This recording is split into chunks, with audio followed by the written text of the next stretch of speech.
They say an omega without a pack dies quietly, not from violence, not from illness, just from the slow, aching erosion of being unseen. I was halfway there when three alphas looked at me like I was the only heir left in the room, but that came later. First, there was the burn. The suppressants were cheap, bought from a clinic on the edge of Portland that didn't ask questions. They tasted like rust and left my throat raw for hours. I took them every morning at 5 before the city woke up, before anyone could catch the faint sweetness that clung to my skin when I forgot. Vanilla and rain, someone once said. Soft, forgettable. I wanted it that way. At 26, I'd learned that being forgotten was safer than being wanted. Omegas like me, no family, no pack, no heritage. We didn't get happy endings. We got used. We got claimed by alphas who saw us as status symbols or convenient outlets during rut season. So I hid. I hid my scent. I hid my heats. I hid the hollow ache in my chest that grew wider every year. And I told myself it was enough. It wasn't. My name is Jiho. I'm a student at Portland State University, working 2 part-time jobs just to keep the lights on in my studio apartment. Scholarship kid, night shifts at a 24-hour diner. Morning stockroom duty at a campus bookstore. I learned early that hard work kept the questions away. Why don't you have a pack? Aren't you worried about your next heat? What happens if an alpha claims you without consent? I stopped answering. Stopped making eye contact in the hallways. Stopped hoping someone would see past the tired eyes and secondhand clothes. The other students treated me like furniture, necessary but unimportant. I was the omega who smelled faintly sterile, the one who never attended pack socials, the one who flinched when alphas got too close. They didn't know about the sleepless nights when my body screamed for something I couldn't name. They didn't know I kept a calendar marked in red, counting down the days until my next heat, planning which shifts I'd have to miss, which excuses I'd need to prepare. Heats were supposed to be sacred, a time when an omega's body called to their destined alpha, when pheromones sang and bonds formed. Mine felt like punishment. I spent them alone, locked in my apartment, curtains drawn, water running to mask any sound. My body burned, my mind fractured, and when it was over, I cleaned up the sweat-soaked sheets, swallowed another suppressant, and went back to work. No one asked where I'd been. No one cared. That October morning was colder than usual. Rain had fallen overnight, leaving the streets slick and shimmering under the gray sky. I pulled my jacket tighter, the fabric thin and worn at the elbows, and kept my head down as I crossed campus. My sneakers squelched with every step. Water had seeped through the holes I'd tried to patch with duct tape. I didn't look up when voices rose near the main quad. I should have. The crowd appeared like a living wall, students pressed shoulder to shoulder, phones raised, voices buzzing with anticipation. They're really here. I can't believe it, all 3 of them. Do you think they'll actually speak? I tried to slip past, but the crowd had swollen too thick. Bodies blocked every path. I stood on my toes, craning my neck, trying to see what had caused the commotion. Then I smelled it. Cedar, smoke, mint. 3 distinct scents, layered and interwoven, rolling across the courtyard like an invisible tide. My breath caught. My suppressants should have dulled my senses, should have kept me numb to alpha pheromones. But this cut through everything. My pulse spiked, my skin prickled. For the first time in months, I felt my body respond, a low hum beneath my ribs that I hadn't allowed myself to feel in years. They're coming out, someone whispered. The black car at the curb was sleek, expensive, the kind that didn't belong on a college campus. The door opened and the first alpha stepped out, tall, broad-shouldered, dark hair swept back from a face that looked carved from stone-sharp jaw, high cheekbones, eyes like black glass. He moved with a kind of confidence that didn't need to announce itself. The second alpha followed, leaner but no less commanding. His hair was slightly longer, falling across his forehead, and when he turned his head, I caught the edge of a smile, dangerous, knowing. The third was quieter. He stood a step behind the others, hands in his pockets, gaze sweeping the crowd with calm precision. His presence was softer, but somehow it felt heavier, like gravity pulling everything toward him. The Kim triplets. Everyone knew their names. Minho, Taemin, and Haneul heirs to one of the largest pack enterprises in the Pacific Northwest. Their family controlled everything from real estate to tech startups. They were untouchable, unreachable, and they were here for the annual scholarship ceremony. The ceremony where they were supposed to announce their bond with the Omega chosen for them by the Pack Council. A girl stepped forward from the front of the crowd, tall, elegant, with long black hair and a cream-colored dress that probably cost more than my tuition. She smiled, extending her hand toward Minho. The perfect Omega, the perfect match. The crowd held its breath. Minho looked at her hand. Then he looked past her, straight at me. Time slowed. His eyes locked on mine across the crowd, and I forgot how to breathe. I tried to look away, tried to shrink back into the mass of students, but my body wouldn't move. Taemin's gaze followed his brother's, then Haneul's. All three of them staring at me. The girl's smile faltered.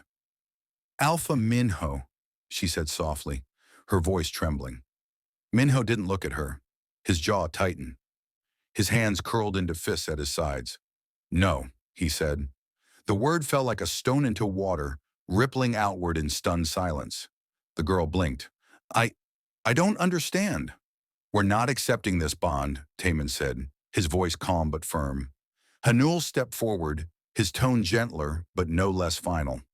"We respect the council's decision, but we can't bond with someone who isn't our mate." Gasps erupted. Phones lifted higher. The girl's face drained of color, her hand falling limply to her side. "But the council chose wrong," Minho said quietly. And then he started walking. Toward me. Panic shot through my chest. I turned, shoving through the crowd, desperate to disappear before he reached me. My heart slammed against my ribs. My hands shook. I didn't make it 5 steps before a hand caught my wrist. Not rough, not forceful, just steady. I stopped. Minho stood in front of me, close enough that I could see the faint lines at the corners of his eyes, the way his breath came slightly uneven. "You drop this," he said quietly, holding out my student ID. I stared at it, then at him. I hadn't even realized it had fallen. Thank you," I stammered, snatching it from his hand. His scent wrapped around me cedar, rich and grounding. My knees nearly buckled. He leaned in, just slightly, his voice dropping to a whisper meant only for me. "You don't hide your scent from us." Then he stepped back, and the three of them walked away, leaving the courtyard in chaos, and me standing there, trembling, wondering what the hell just happened.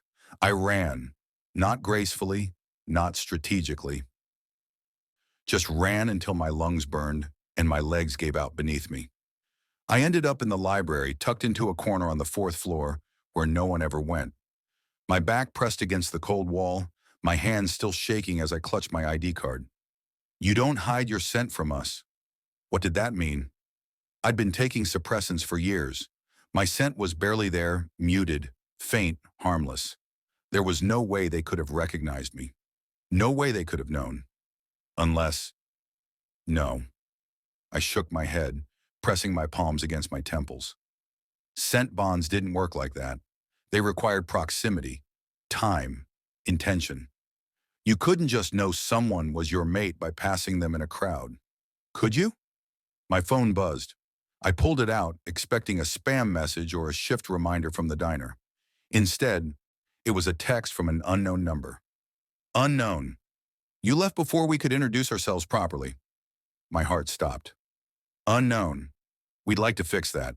Another buzz. "Unknown. Tomorrow. 3 p.m. Campus coffee shop." "Unknown. Don't run again, Jiho." My breath caught. They knew my name. That night I couldn't sleep. I lay on my bed staring at the water-stained ceiling, my phone clutched in my hand. The messages glowed in the dark, unanswered. I should have blocked the number. I should have ignored it.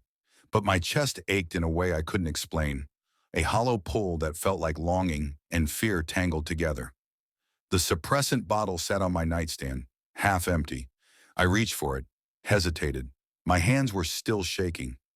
I thought about the way Minho had looked at me, not with pity, not with curiosity, with recognition, like he'd been searching for me, and finally found me.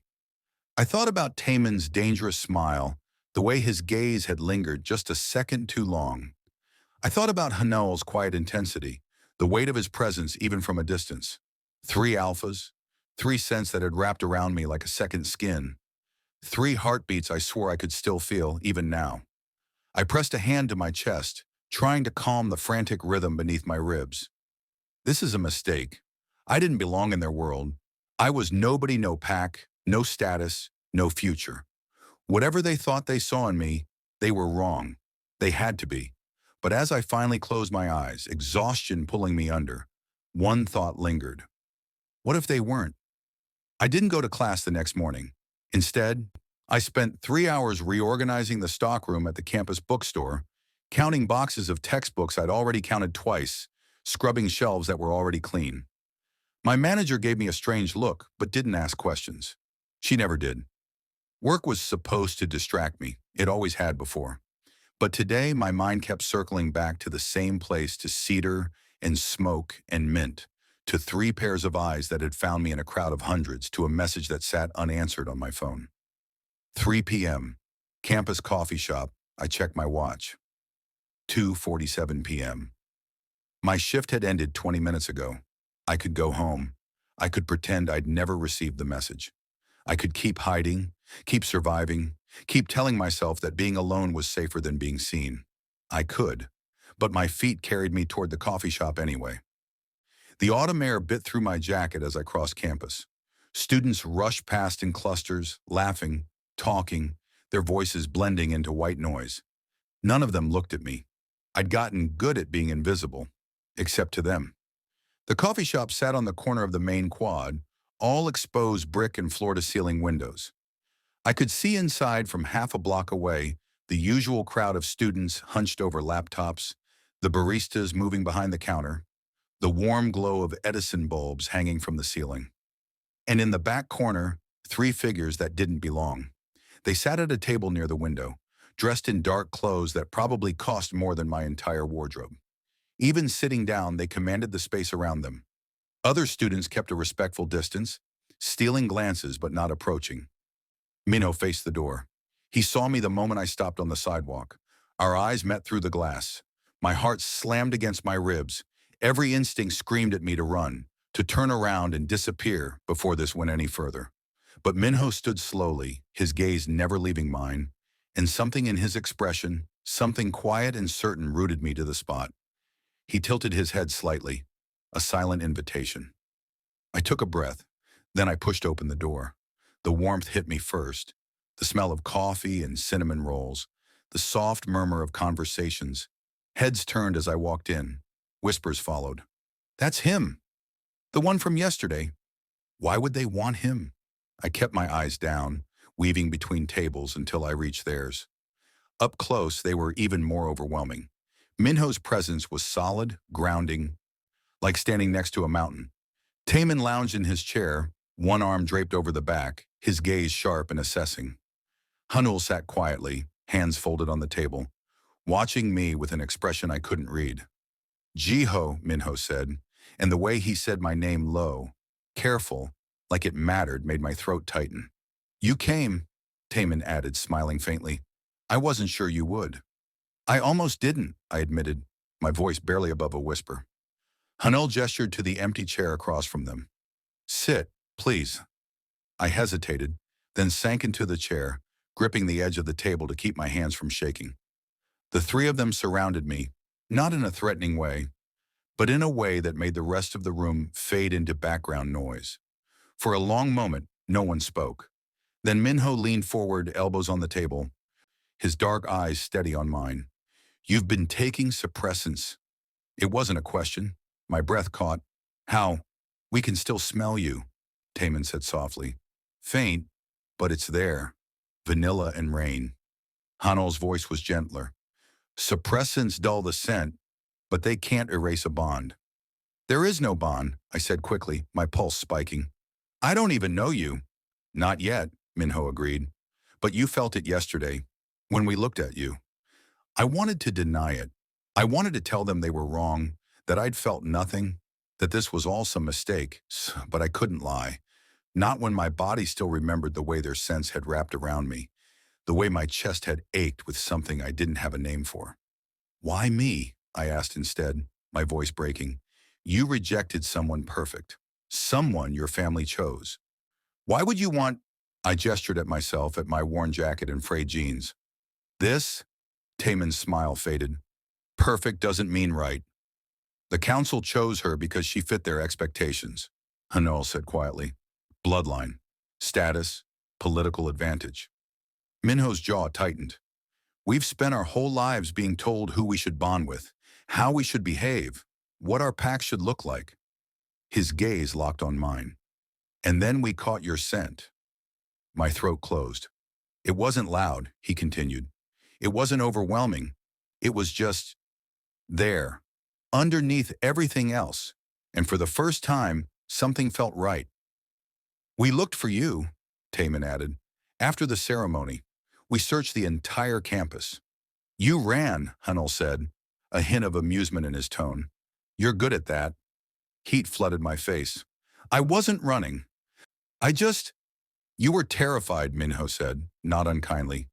We know. The barista appeared then, setting down a mug of coffee in front of me. I hadn't ordered anything. Haneul must have done it before I arrived. Vanilla latte, he said quietly. You look like you could use it. I stared at the cup, steam curling upward, the scent sweet and familiar. My favorite drink, one I could barely afford. Thank you, I whispered. Taemin leaned forward, resting his chin on his hand. Tell us about yourself, Jiho. There's nothing to tell. That's not true, Minho said. You're a student here. You work multiple jobs. You live alone. His eyes softened. And you've been hiding for a long time. The accuracy of his words hit like a blow. I wrapped my hands around the warm mug, needing something to hold on to. I don't have a pack, I said finally. My parents died when I was 16. No siblings, no extended family. I've been on my own since I aged into my designation. That must have been hard, Haneul said quietly. I shrugged, trying to keep my voice steady. I managed. You survived, Minho corrected. There's a difference. The weight of his words pressed against my chest. I took a sip of coffee, letting the warmth slide down my throat, buying myself time to think. Why are you doing this? I asked. You don't know me. You don't owe me anything. We're not doing this out of obligation, Taemin said, his tone serious now. We're doing this because when we saw you yesterday, everything we'd been told to want stopped mattering. You think I'm your mate, I said slowly. All three of you. We don't think, Minho said. We know. That's not how it works, I protested. Bonds take time. They require proximity, Haneul finished. Trust, shared experiences. He paused. And recognition. We recognized you, Minho said simply.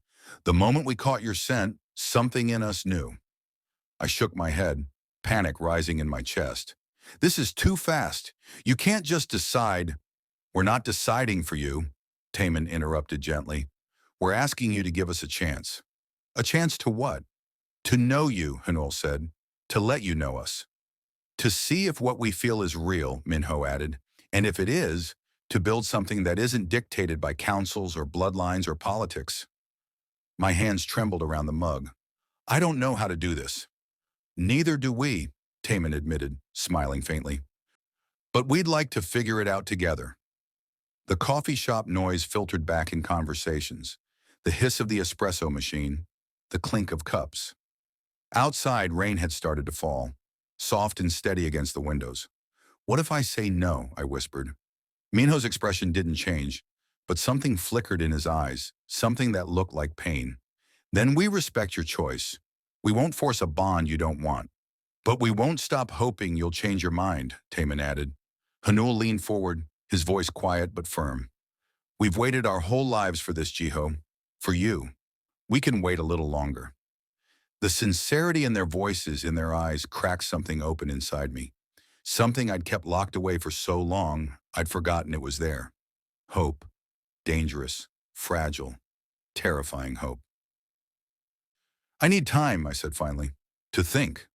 Take all the time you need, Minho said. But while you're thinking, He reached into his jacket and pulled out a sleek black card, sliding it across the table. "This is for you." I stared at it. "What is it?" "Access card to our building," Taemin explained. "We have a penthouse downtown. If you ever need anything, a place to stay, someone to talk to, or just somewhere safe, you can come to us." "I can't accept this," I said quickly. "You can," Haneul said gently. "And you will, because we're not giving you a choice about having somewhere safe to go." Minho's gaze held mine. "We meant what we said yesterday. You don't have to hide your scent from us. You don't have to hide anything." My throat burned. No one had ever said that to me before. No one had ever made me feel like I could stop running. I picked up the card with shaking fingers, the black surface smooth and cool against my skin. "Thank you," I whispered. Taemin smiled, real and warm. "There's one more thing." "What?" "Stop taking suppressants." My head snapped up. "I can't." "They're hurting you," Minho said, his voice firm but not harsh. "We can smell it underneath your scent. Chemical burn. Your body's rejecting them." "I need them," I argued weakly. "No," Haneul said quietly. "You needed them when you were alone. But you're not alone anymore." "I barely know you." "Then get to know us," Minho said. "Come to dinner tomorrow night. Our place. Let us cook for you. Let us show you that this is real. And if I don't come, then we'll wait," Taemin said simply, "and hope." Outside, the rain fell harder, drumming against the windows. Inside, three alphas watched me with expressions that held no demand, only patience, only certainty. I stood slowly, tucking the access card into my pocket. "I should go." "Tomorrow," Minho said, 7 p.m. I nodded once, then turned and walked out into the rain. As I stepped onto the sidewalk, I felt their eyes follow me until I disappeared around the corner. And when I finally stopped, breathless and soaked, I pressed a hand to my chest and felt something shift. My heartbeat wasn't alone anymore. It echoed with three others, faint but undeniable. And for the first time in years, I wasn't sure if I was more afraid of the bond forming or of losing it before it even began. My phone buzzed in my pocket. I pulled it out with trembling fingers, rain streaking across the screen. Another message from the same unknown number. "Unknown. You're going to catch a cold." I looked up sharply, scanning the street. Empty sidewalks, rain-slicked pavement, closed storefronts reflecting gray light. Another buzz. "Unknown. Behind you." My breath caught. I turned slowly. A black car idled at the curb, sleek and silent, exhaust curling into the rain. The back window rolled down, and Haneul's face appeared, calm and patient. "Get in," he said softly. "I'm fine walking." "You're soaked." His eyes traced the water dripping from my hair, the way my jacket clung to my shoulders. "And you're shaking." "I'm always shaking," I said before I could stop myself. Something flickered across his expression, recognition, maybe, or sadness. "Then let us be still for you." The words hit me the same way Minho's had in the coffee shop. Too gentle, too sincere, too dangerous. "I don't need a ride." "I know you don't need it," Haneul said, "but I'm offering anyway." The rain fell harder. My shoes were already ruined. My socks squelched with every step. And the walk back to my apartment was another 20 minutes through streets that grew darker and emptier as the sun set. I climbed into the car. The warmth inside was immediate and overwhelming. Soft leather seats, the faint hum of the heater, and Haneul's scent mint, cool and clean, filling the small space until I couldn't breathe anything else. He sat beside me, not touching, but close enough that I could feel the heat radiating from his body. The driver pulled away from the curb without a word. "Where do you live?" Haneul asked. I hesitated. Giving them my address felt like crossing a line I couldn't uncross, but lying seemed pointless now. "North Side," I said quietly, "near the old industrial district." He didn't comment on the neighborhood, one of the cheapest in Portland, where rent was low because safety wasn't guaranteed. He just nodded and relayed the information to the driver. Silence settled between us, heavy with everything unsaid. I pressed myself against the door, keeping as much distance as the car allowed. My heart hammered. My hands wouldn't stop trembling. And underneath everything, that pull I'd felt yesterday thrummed stronger now, a current running from my chest to his. You don't have to be afraid of us, Haneul said quietly. I'm not afraid of you. The lie tasted bitter. Then what are you afraid of? I stared out the window, watching the city blur past. That you'll realize I'm not what you think I am. And what do you think we think you are? Special, I whispered. Important. Worth choosing over someone who actually fits into your world. You are those things. I shook my head. You don't know me. Not yet, he agreed, but I'd like to. The car slowed, pulling up in front of my building, a 5-story walk-up with chipped paint and a broken intercom. The contrast between this and their world couldn't have been sharper. Haneul looked at the building, then at me. His expression didn't change. No judgment, no pity, just quiet acceptance. Thank you for the ride, I said, reaching for the door handle. His hand caught my wrist, gentle, careful, the same way Minho's had yesterday. Jiho, I froze. The suppressants, he said softly. They're not just dulling your scent. They're making you sick. I'm fine. You're not. His thumb brushed across the inside of my wrist, where my pulse jumped erratically. Your heartbeat is uneven. Your scent is unstable, and I can see the burn marks on your throat. I pulled my hand back, wrapping my arms around myself.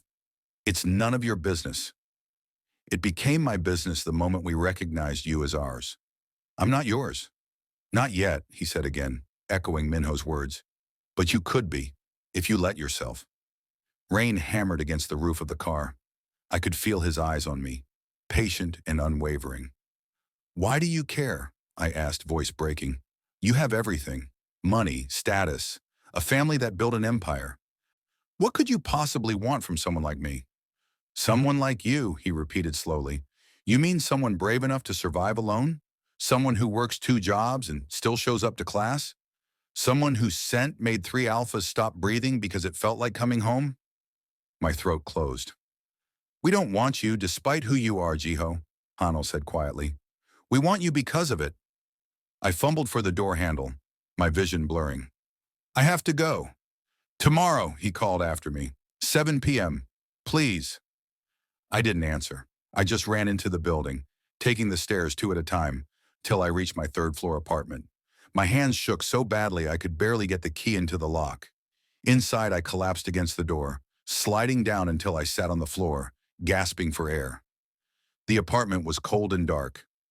A single room with a kitchen counter, a futon that doubled as my bed, and a bathroom the size of a closet.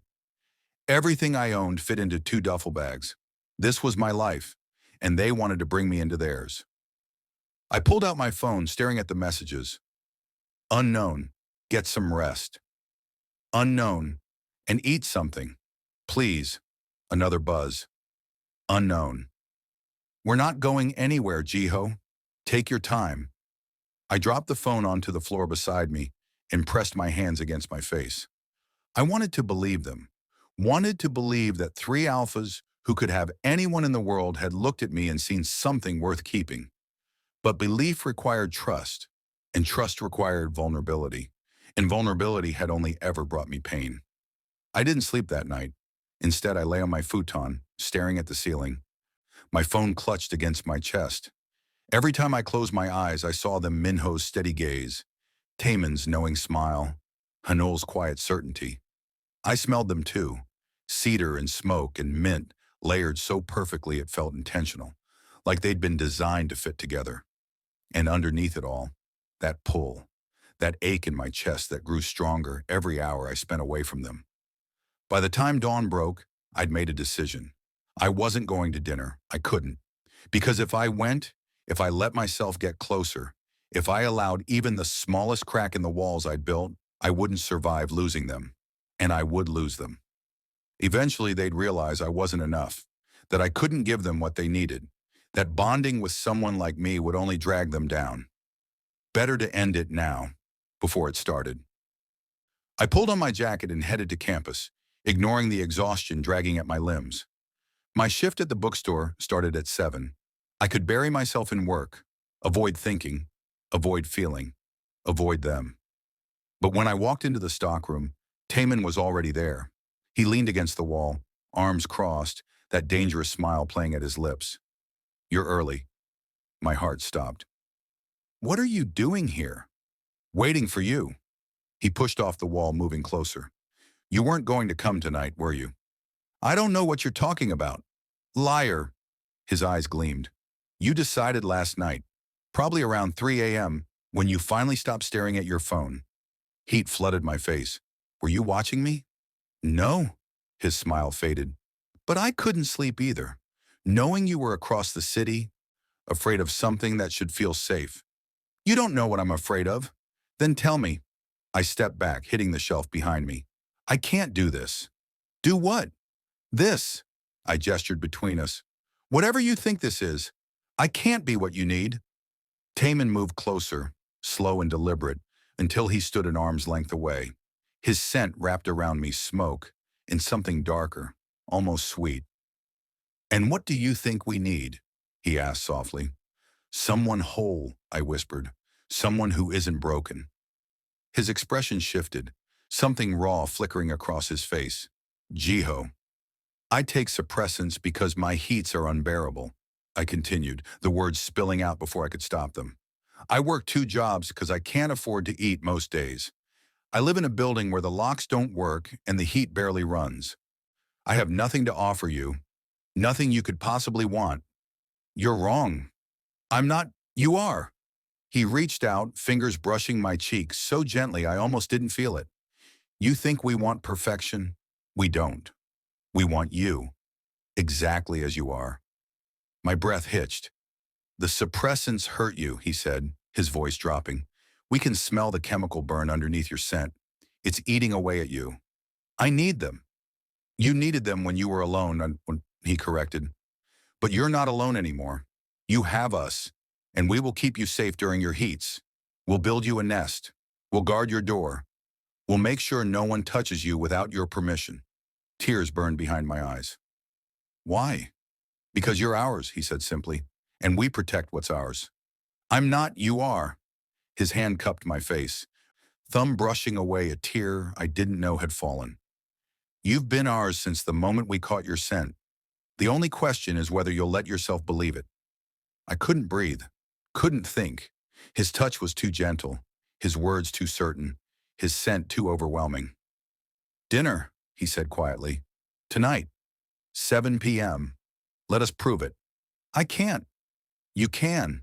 His eyes held mine. And you will. Because you felt it too, Jiho. In the coffee shop, in the car, right now. His hand moved to press against my chest, over my racing heart. You feel it here. I did. I felt it in every breath, every heartbeat, every second I spent trying to convince myself this wasn't real. Come to dinner, Taemin whispered. And if after tonight you still want to walk away, we won't stop you. But give us one chance. One night to show you what we see when we look at you. His hand dropped away, leaving my skin cold. 7 p.m., he said again. Then he turned and walked out, leaving me alone in the stockroom, with my heart in pieces and his scent wrapped around me like a promise I was too afraid to keep. I pressed my hands against my face and cried. The tears came hot and fast, burning tracks down my cheeks. My shoulders shook. My breath came in ragged gasps that echoed in the empty stockroom. I hadn't cried in years. Not when my parents died. Not when I aged into my designation alone. Not during the heats that left me clawing at my own skin, desperate for relief that never came. But now, surrounded by cardboard boxes and the lingering scent of smoke, I broke. Because Taemin was right. I did feel it. The pull, the recognition. The way my body responded to their presence, like it had been waiting my whole life for them to arrive. And that terrified me more than anything. The door opened behind me. I didn't turn, didn't wipe my face, just stayed there. Palms pressed against my eyes, trying to breathe through the sobs. Jiho, not Taemin's voice, Minho's. My hands dropped.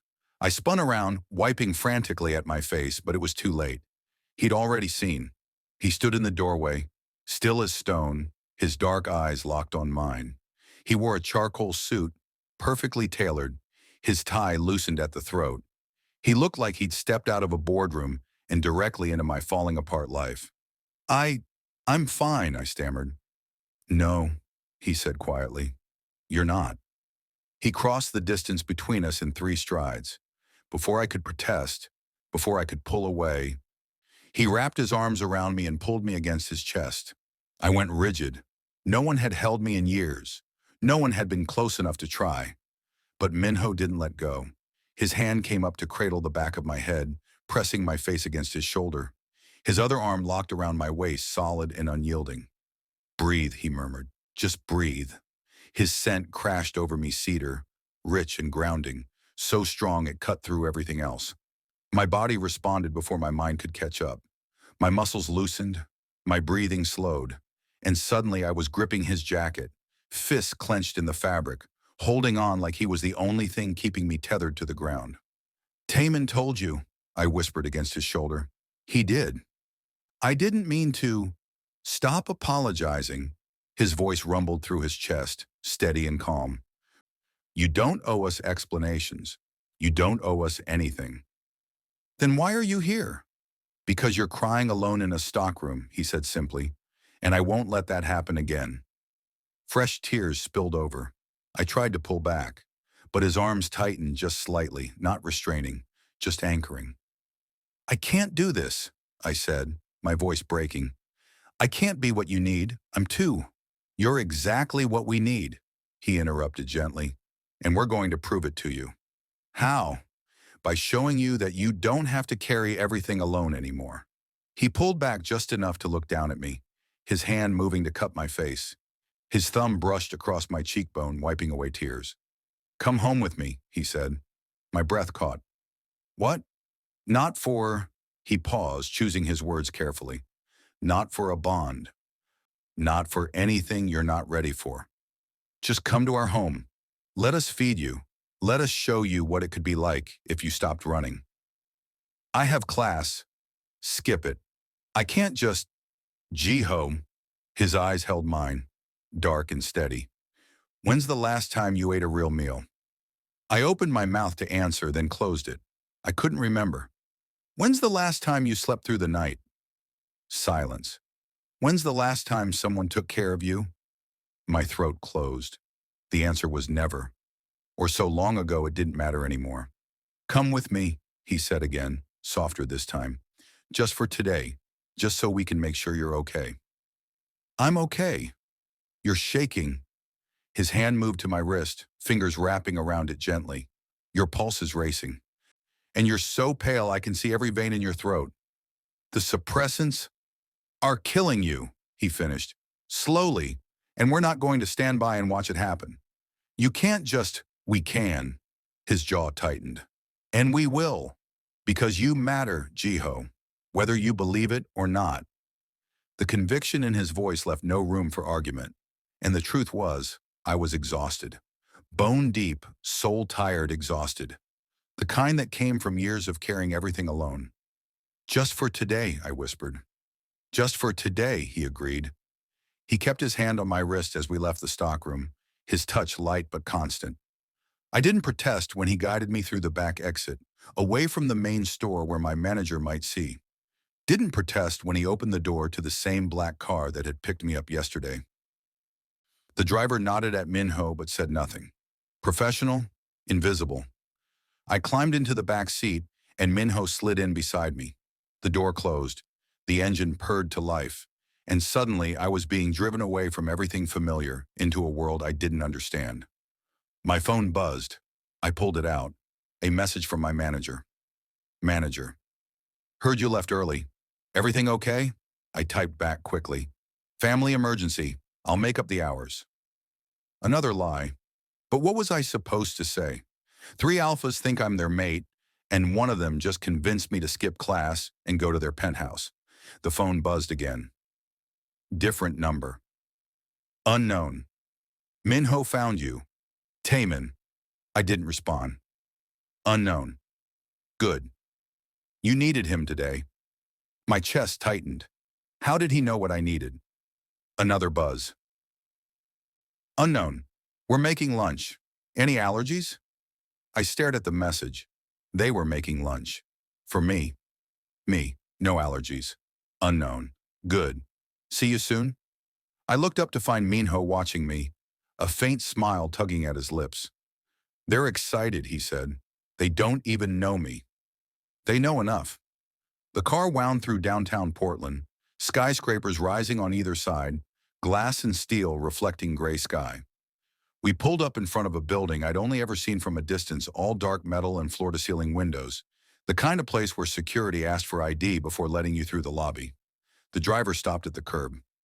Minho climbed out first, then offered me his hand. I took it. His fingers closed around mine, warm and steady, and he didn't let go as we walked through the lobby. The security guard nodded at him, recognition, respect. We didn't stop at the desk, just headed straight for the elevators. Minho pressed the button for the top floor. Of course they lived on the top floor. The elevator rose smoothly, the city shrinking below us. My stomach flipped from the height or the situation. I couldn't tell. Breathe, Minho said again. I am breathing. Barely. The doors opened directly into their penthouse. I stepped out and froze. The space was enormous. Open concept, all clean lines and warm wood, floor-to-ceiling windows overlooking the entire city. Rain streaked down the glass, turning the skyline into something soft and blurred. The scent hit me immediately, cedar and smoke and mint, layered so thick I could taste it. Welcome home, a voice said. Taemin appeared from around a corner. Wearing dark jeans and a loose sweater, his hair slightly mussed. He looked different here, less polished, more real. He smiled when he saw me. You came. Minho didn't give me much choice, I said weakly. Good. Taemin crossed the room, stopping just in front of me. His eyes scanned my face, taking in the tear tracks I hadn't fully wiped away. You've been crying. I'm fine. Stop saying that. He reached out, fingertips grazing my jaw. You don't have to be fine here. You can just be. Footsteps sounded from deeper in the penthouse. Haneul emerged, wearing an apron over his clothes, a wooden spoon in one hand. You made it, he said, smiling softly. Then his expression shifted, concern flickering across his face. Are you all right? She's been crying, Taemin said quietly. He, I corrected automatically. I use he. All three of them went still. He, Minho repeated, his hand tightening around mine briefly before letting go. Thank you for telling us. Something in my chest loosened.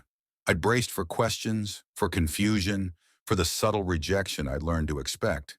Instead, Haneul just nodded. Noted. Are you hungry? Lunch is almost ready. The casual acceptance nearly undid me all over again. Yes, I managed. Good. Haneul disappeared back into the kitchen. Taemin gestured toward the living area, a massive sectional couch, soft blankets draped over the back, a coffee table stacked with books. Sit, rest. We'll bring everything out. I can help. No, Minho said firmly. Today you let us take care of you. Before I could argue, he guided me to the couch. The cushions were impossibly soft. I sank into them, exhaustion hitting me all at once. Taemin draped a blanket over my lap. Better? I nodded, not trusting my voice. He sat beside me, close but not touching. Minho took the other side, and suddenly I was surrounded by cedar and smoke, warmth pressing in from both sides. Close your eyes, Taemin said softly. Just for a few minutes. I'm not tired. Liar, he murmured, but there was no bite to it. My eyes drifted closed. Just for a minute, I told myself. Just until lunch was ready. The sounds of the kitchen filtered in, water running, cabinets opening, the soft murmur of Haneul humming something wordless. Rain drummed against the windows, and underneath it all, two heartbeats beside me, steady and sure. I felt Minho's hand find mine under the blanket, felt Taemin's shoulder press against mine, and for the first time in years, the constant hum of anxiety in my chest went quiet. Sleep, Minho whispered. We've got you. I should have protested, should have stayed awake, stayed alert, kept my walls up, but my body betrayed me, and I slept. When I woke, the rain had stopped. Sunlight streamed through the windows, pale and watery, but sunlight nonetheless. I blinked, disoriented, trying to remember where I was.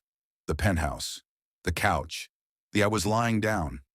Someone had shifted me while I slept, tucking me into the corner of the sectional with pillows under my head and the blanket pulled up to my chin. The scents were stronger now, wrapping around me like a cocoon. Voices drifted from the kitchen. Didn't mean to fall asleep. He needed it. Haneul's voice calm and certain. How long has it been? Taemin asked. 2 hours. I sat up slowly, my body protesting. 2 hours. I'd slept for 2 hours in the middle of the day in a stranger's home, except they didn't feel like strangers anymore. You're awake, Minho said, appearing from the kitchen. He carried a tray bowl of soup, glass of water, small plate of fruit. I'm sorry, I said quickly. I didn't mean to. Stop. He set the tray on the coffee table in front of me. You have nothing to apologize for. The soup smelled incredible. My stomach clenched with sudden, desperate hunger. Eat, Minho said gently. Then we'll talk. I picked up the spoon with trembling hands and took the first bite. It was the best thing I'd tasted in months. The broth was rich and warm, sliding down my throat and settling in my empty stomach like a promise. I took another spoonful, then another, unable to stop even though my hands still shook. Taemin and Haneul emerged from the kitchen, watching me with expressions I couldn't quite read.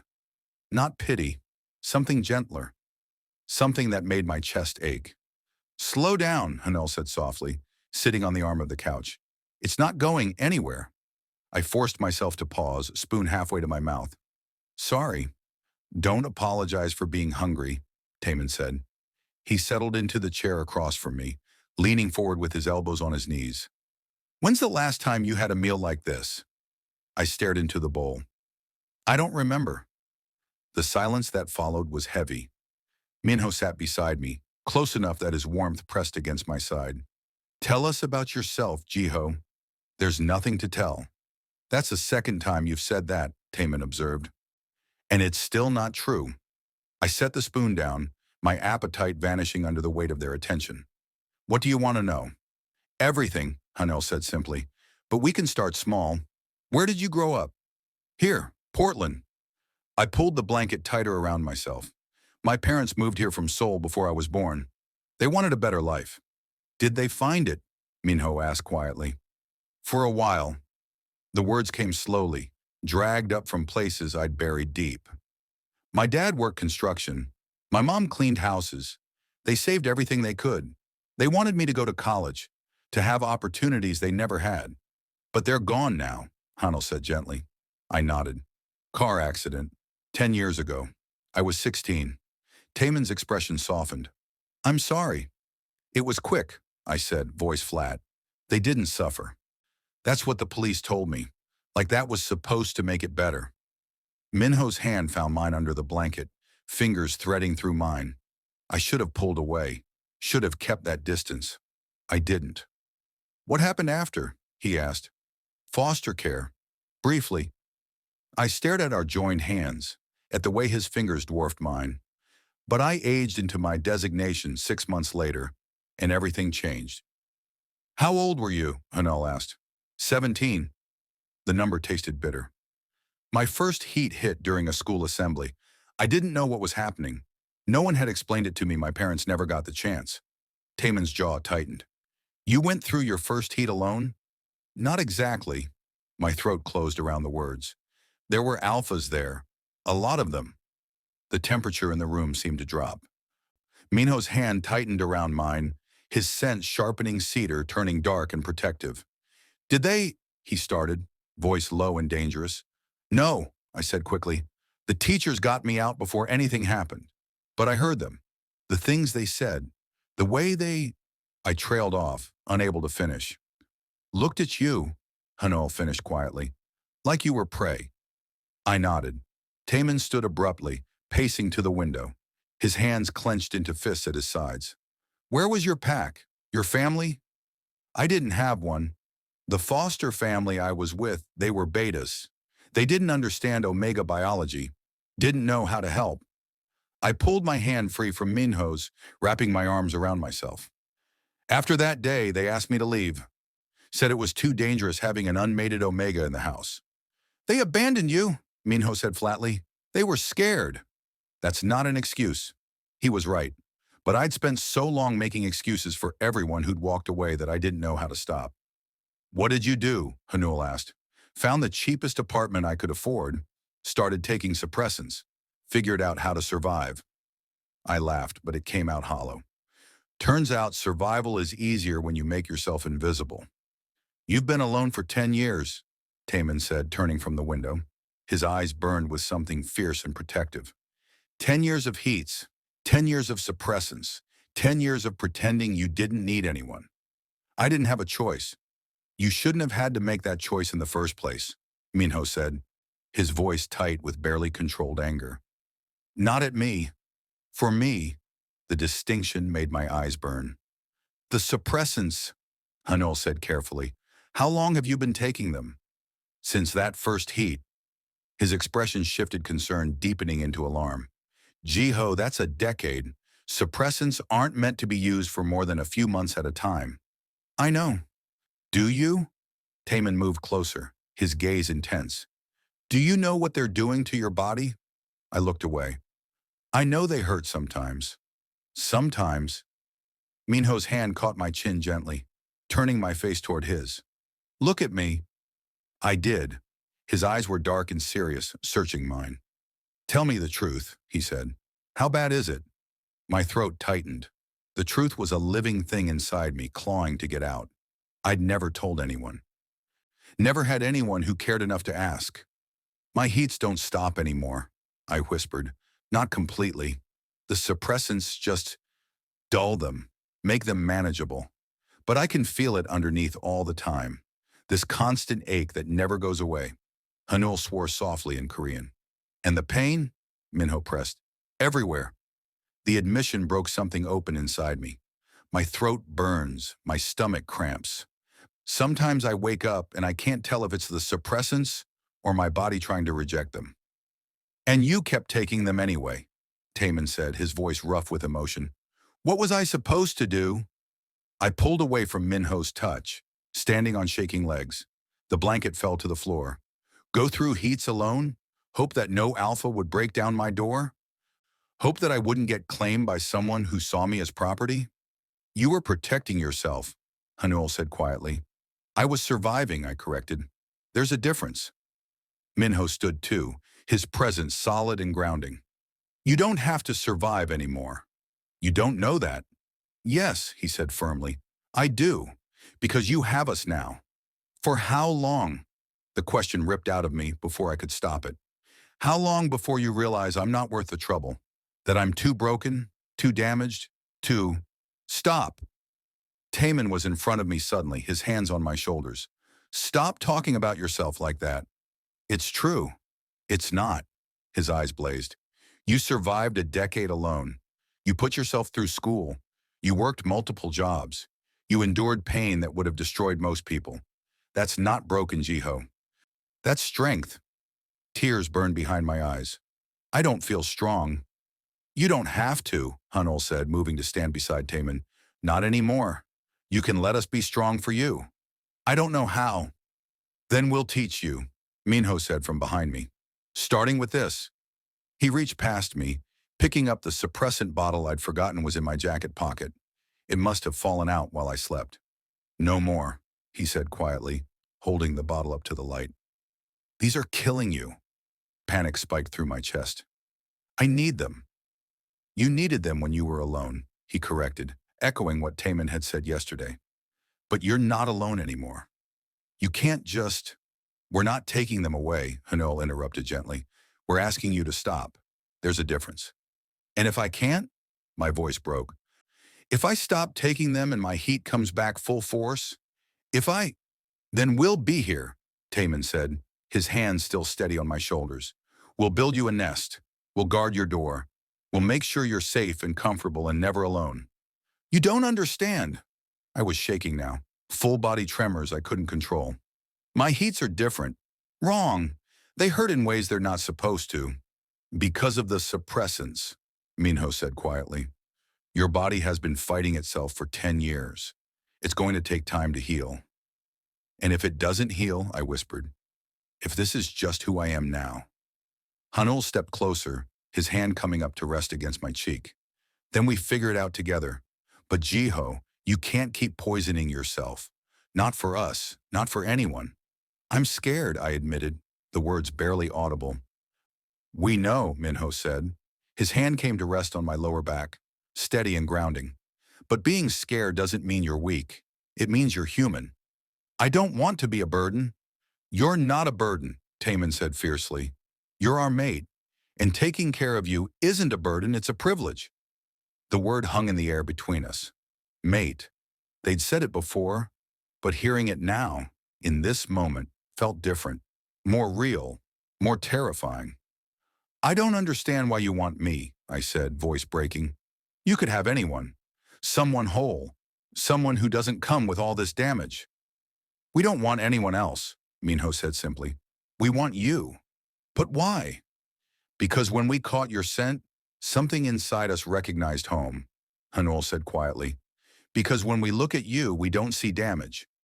We see someone who's been fighting alone for too long. Because you remind us what it means to be brave, Taemin added, and we'd be honored if you'd let us fight beside you. I couldn't breathe, couldn't think. Their words wrapped around me, filling spaces I didn't know were empty. I don't know if I can do this, I whispered. You don't have to decide everything right now, Minho said. Just decide to stay. For today, for tonight. Let us feed you. Let us show you what it feels like to be cared for. And tomorrow, I asked? Tomorrow you decide again, Haneul said. And the day after that. One day at a time, until deciding to stay feels easier than deciding to leave. My legs gave out. Minho caught me before I hit the ground, lifting me effortlessly and carrying me back to the couch. He sat with me cradled against his chest, his scent wrapping around me like armor. Taemin knelt in front of us, his hand finding mine. Breathe, Jiho. Just breathe. Haneul disappeared, returning moments later with a glass of water and a cool cloth. He pressed the cloth to my forehead, his touch infinitely gentle. You're safe here, he murmured. You're safe with us. And God help me, I wanted to believe them. I wanted to believe that 3 alphas who barely knew me could see past the damage to something worth keeping. I wanted to believe that I could stop running, stop hiding, stop surviving, and finally start living. But belief required trust, and trust required letting go of the only protection I'd had for a decade. The suppressants, I said quietly, my voice muffled against Minho's chest. If I stop taking them, your heat will come back, Haneul finished. Probably within a few days. Terror spiked through me. I can't. You can, Minho said firmly, and we'll be here. All 3 of us. We won't let anything happen to you. Promise? Promise, they said in unison. I closed my eyes, feeling the steady rhythm of Minho's heartbeat beneath my ear.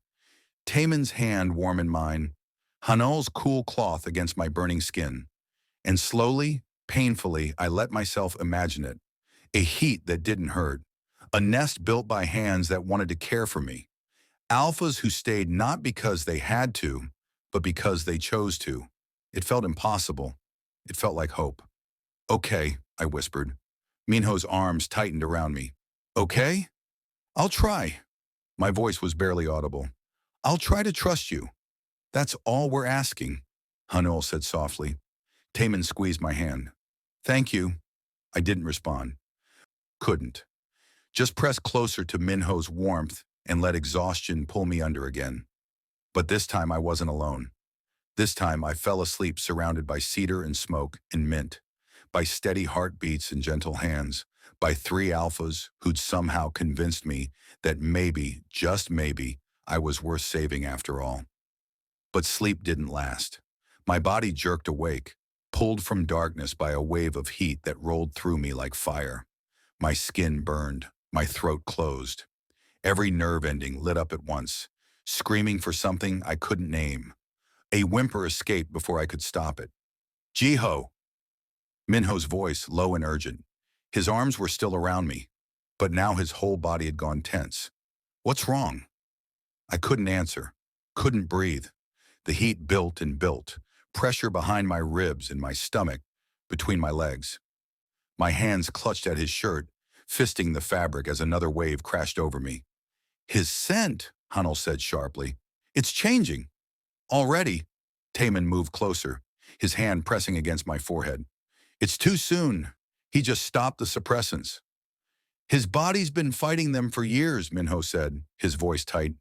Now that they're out of his system, everything's coming back at once. Another wave. Stronger this time. I gasped, curling into Minho's chest as my body shook. Make it stop, I managed. Please. We can't stop it, Haneul said quietly. But we can help you through it. No. Panic clawed up my throat. Not like this. Not now.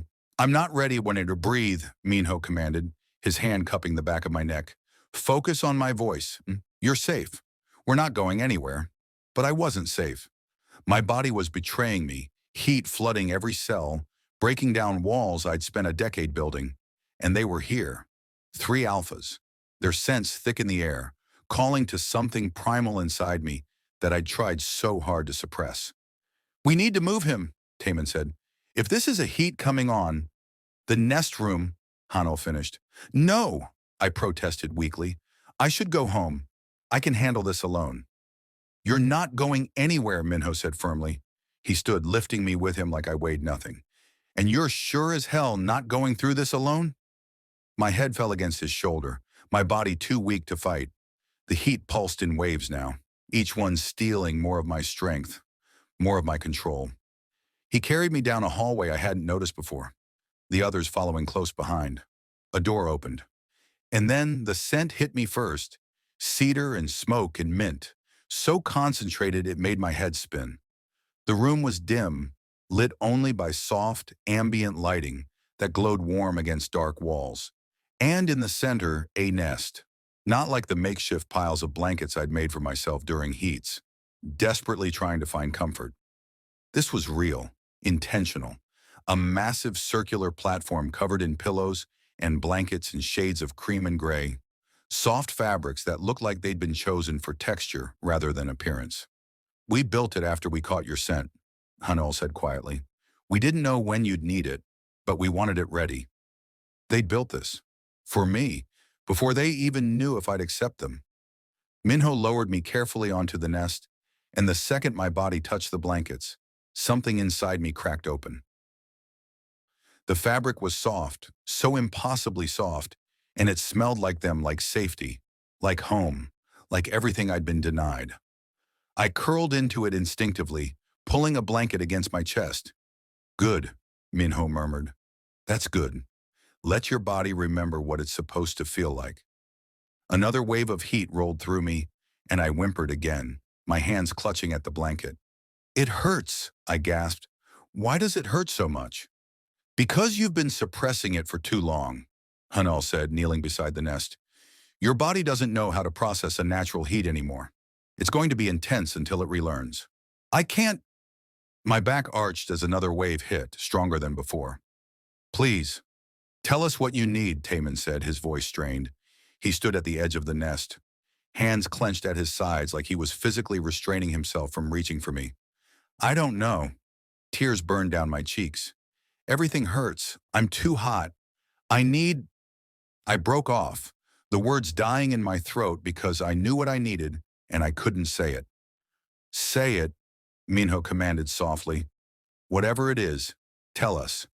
You, I whispered, shame burning through me. I need you close. All of you. Your scent, it helps. When you're close, it doesn't hurt as bad. Something shifted in the room. The air grew heavier, charged with tension that had nothing to do with my heat and everything to do with 3 alphas hearing their omega ask for them. Are you sure? Haneul asked carefully. Jiho, if we get in that nest with you while you're in preheat. We won't touch you, Minho interrupted. Not unless you ask. Not unless you're sure. But our sense will be stronger, Taemin added, his voice rough. Our presence will affect you. We need you to understand what you're asking for. I understand. Another wave hit and I sobbed, curling tighter around the blanket. Please, I can't do this alone anymore. That was all it took. Minho moved first, climbing into the nest beside me, his movements slow and deliberate. He settled against the pillows, then carefully arranged me so my back pressed against his chest, his arm draped over my waist. The relief was immediate. His scent wrapped around me, cedar filling my lungs and the burning eased just slightly. Just enough to breathe. Better? he murmured against my hair. Yes, I gasped. But I need… Haneul moved next, sliding into the nest on my other side. He didn't touch me yet, just his presence close enough that I could feel his warmth, smell the mint that clung to his skin. Is this okay? He asked softly. I nodded, unable to form words. Taemin was last, settling at the foot of the nest, his hand coming to rest on my ankle, the only touch he allowed himself.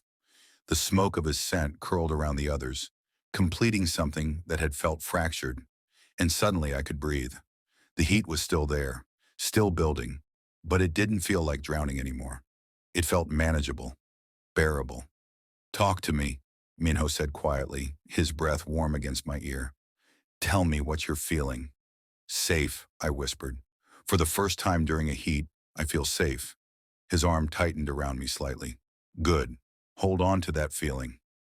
Another wave built, but this time when it crested, I didn't fight it. I let it wash over me. Let my body remember what it was supposed to feel like when a heat came with pack nearby instead of in isolation. The pain, Haneul said, his hand hovering near my face. Is it better now? Not gone, I managed, but different. Less sharp, more like… I searched for the words. Like my body remembers this is supposed to feel good, but it's been broken for so long it doesn't know how anymore. It'll learn, Taemin said, his thumb rubbing small circles on my ankle. We'll teach it, slowly, at your pace. What if my pace is too slow? The question slipped out before I could stop it. What if I can't give you what you need? Then we wait, Minho said simply. We're not going anywhere, Jiho. But the bond will form when you're ready, Haneul finished. Not before. A bond without consent isn't a bond. It's a chain. The conviction in his voice left no room for doubt. I relaxed slightly, sinking deeper into Minho's warmth, letting Haneul's presence calm my racing thoughts, letting Taemin's touch ground me. I've never felt like this during a heat, I admitted quietly, even before the suppressants, even when my parents were alive. I always thought something was wrong with me. Nothing's wrong with you, Minho said firmly. You just hadn't found your pack yet. Is that what you are? I asked. My pack? If you'll have us, Haneul said softly. Taemin's hand squeezed my ankle gently. We'd like to be. My throat tightened. I don't know how to be part of a pack. I don't know the rules, the hierarchy, how to. There are no rules here, Minho interrupted. Just us. Just this. His hand splayed across my stomach, warm and solid. You feel that? That pull between us? I nodded. It was impossible to ignore, like an invisible thread connecting my chest to each of theirs. That's all the hierarchy we need, he continued. You tell us what you need. We provide it. Simple. Nothing about this feels simple, I whispered. No, Haneul agreed. But it feels right, doesn't it? It did. God help me, it did. Another wave of heat rolled through, and this time instead of fighting it, I leaned into Minho's chest. Let Haneul's scent fill my lungs. Let Taemin's touch anchor me. That's it, Minho murmured. Stop fighting it. Your body knows what it needs. I'm scared, I admitted. We know, Haneul said. But you're safe. We promise. Time blurred after that. The heat continued building in waves, but surrounded by their scents, their presence. It felt less like torture and more like something my body had been waiting years to experience properly. They talked to me through it, quiet reassurances, gentle touches that never strayed beyond comfort. Minho's hand rubbing slow circles on my stomach. Haneul's fingers carting through my hair. Taemin's thumb never stopping its rhythmic movement on my ankle. You're doing so well, Haneul whispered at some point. So strong. Doesn't feel strong, I mumbled, my words slurring with exhaustion. You're here, Taemin said. You're letting us help you. That takes more strength than you know. Another wave crested, and this time a sound escaped me. Not pain, but something else. Something closer to relief, to pleasure. All three of them went still. Jiho, Minho said carefully. Are you? I'm okay, I breathed. That one didn't hurt. It felt… I couldn't finish, heat flooding my face that had nothing to do with my cycle. Good, Haneul finished quietly. It felt good. I nodded against Minho's chest, shame and relief warring inside me. Don't be embarrassed, Taemin said, his voice rough. That's how it's supposed to feel. That's what we've been waiting for. Your body's starting to remember, Minho added, his hands spreading wider across my stomach. Starting to heal. Tears burned behind my eyes again, but these were different. Not grief or fear, something softer, something I didn't have a name for. Thank you, I whispered, for not leaving, for staying even though I'm perfect, Haneul interrupted firmly. Even though you're perfect exactly as you are. I'm not. You are to us, Taemin said, and that's all that matters. The heat continued building, but I wasn't afraid anymore, because for the first time in a decade, I wasn't alone. For the first time since my designation manifested, a heat didn't feel like punishment. It felt like coming home. Sleep if you can, Minho said softly. We'll be here when you wake. You won't leave? Never, all three of them said together. And surrounded by cedar and smoke and mint, by heartbeats that matched mine, by hands that held without claiming, I finally let myself believe them. My eyes drifted closed, and for the first time during a heat, I slept without nightmares. But I woke to voices, low, tense, coming from somewhere beyond the nest room door that had been left barely open. I blinked slowly, disoriented. The heat had receded to a dull throb, manageable now, no longer the consuming fire it had been. Minho's arm was still around my waist, his breathing deep and even. Haneul had shifted closer in his sleep, his hand resting near my shoulder. Taemin sat at the edge of the nest, awake, his body rigid as he stared at the door. He must have felt me stir because his head turned, eyes meeting mine in the dim light. How long was I asleep? I whispered. A few hours. His voice was quiet, strained. How are you feeling? Better. I shifted slightly, testing my body. The burning had dulled to a low simmer, uncomfortable but bearable. What's wrong? His jaw tightened. Nothing you need to worry about. But the voices grew louder, one I didn't recognize, sharp and commanding. Then Minho's voice cut through, harder than I'd ever heard it. Don't care what the council says.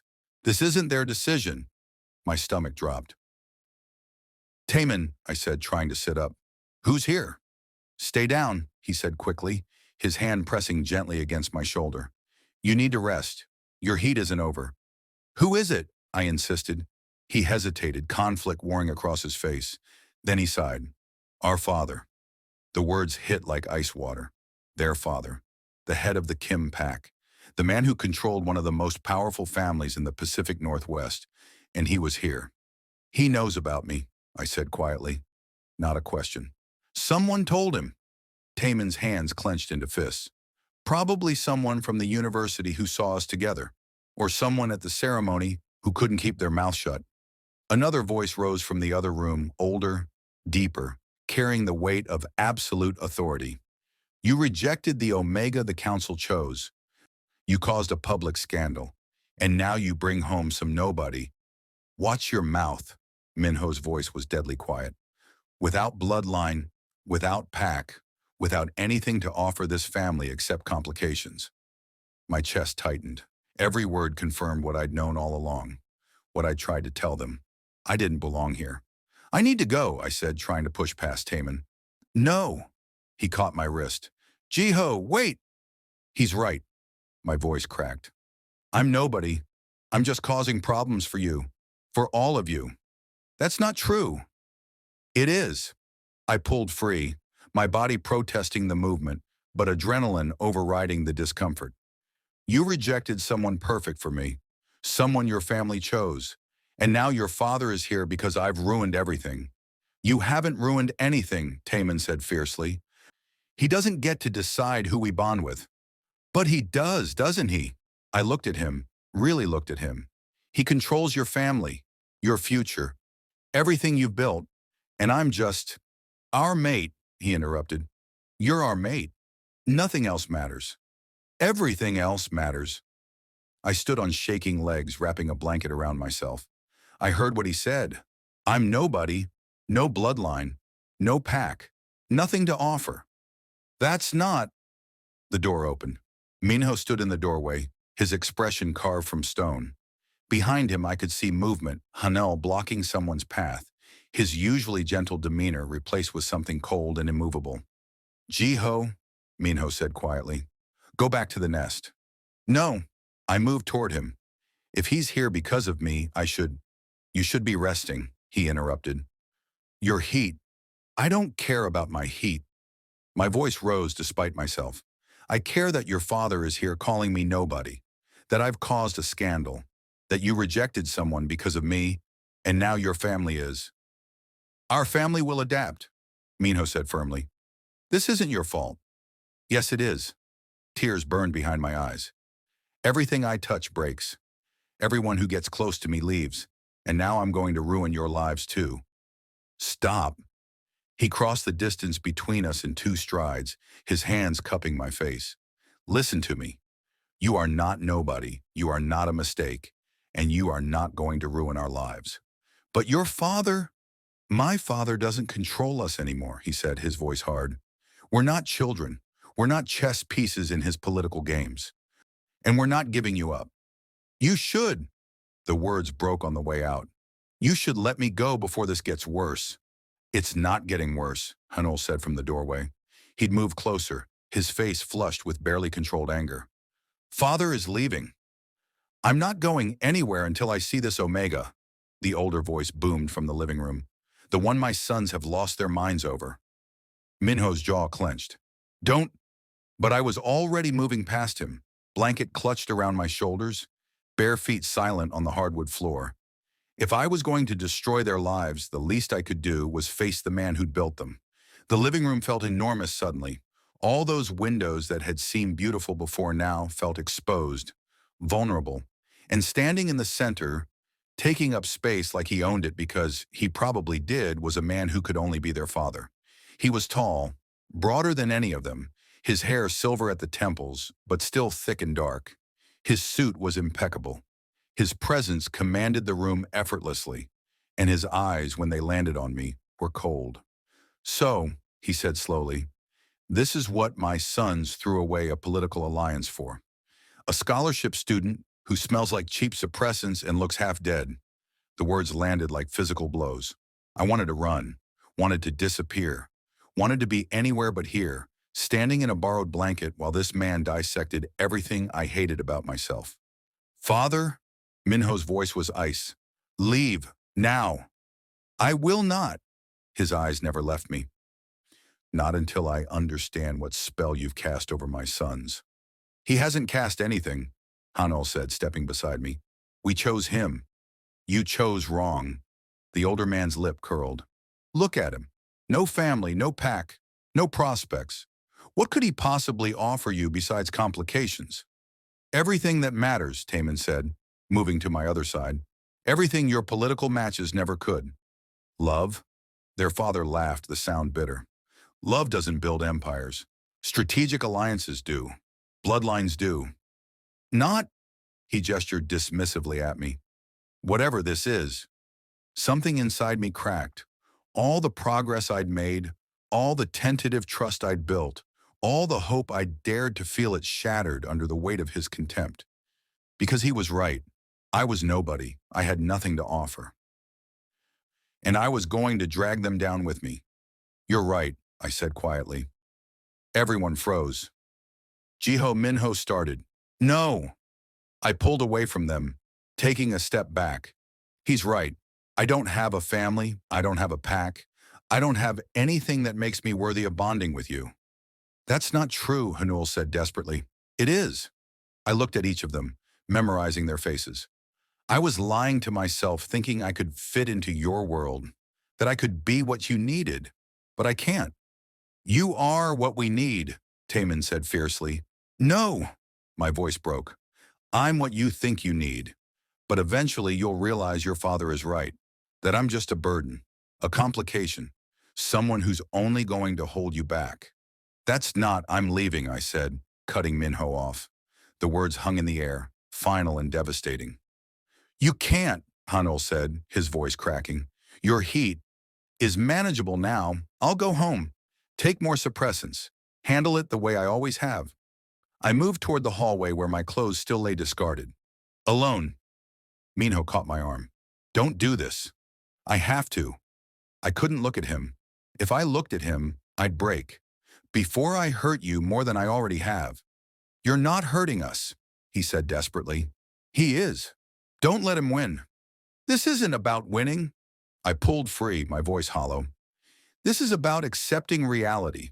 You're the Kim triplets, heirs to an empire. And I'm nobody. Stop saying that, Taemin growled. It's true. It's not. Haneul's voice was raw. Jiho, please. Let him go. Their father's voice cut through.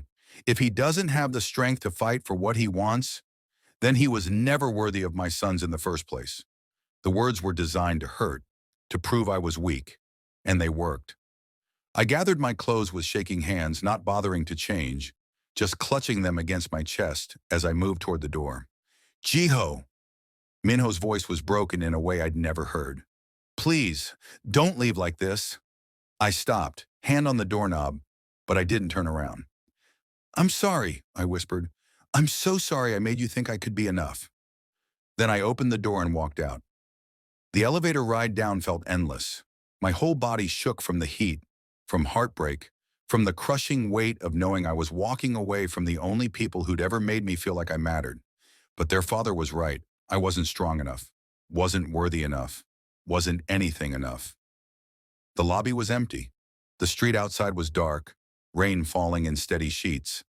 I stepped out into it, still wrapped in their blanket, still smelling like cedar and smoke and mint, still feeling like I was leaving pieces of myself behind with every step.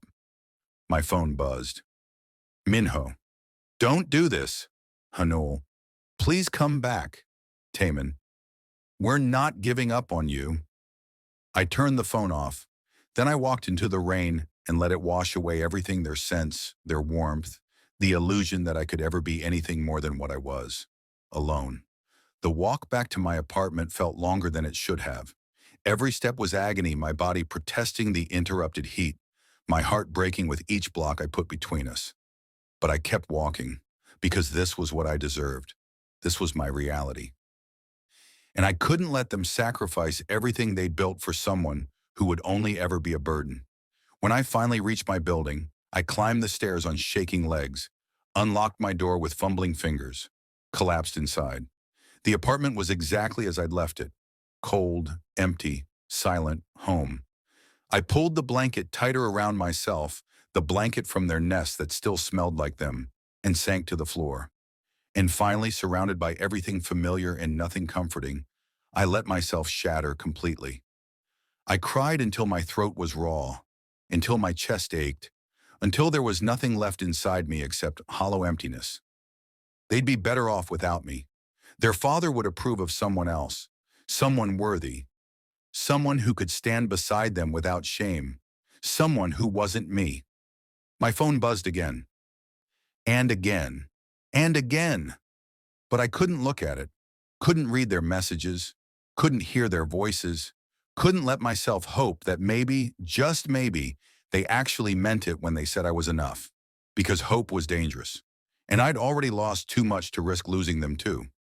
So I sat there, wrapped in their blanket, surrounded by their scents, and forced myself to accept the truth.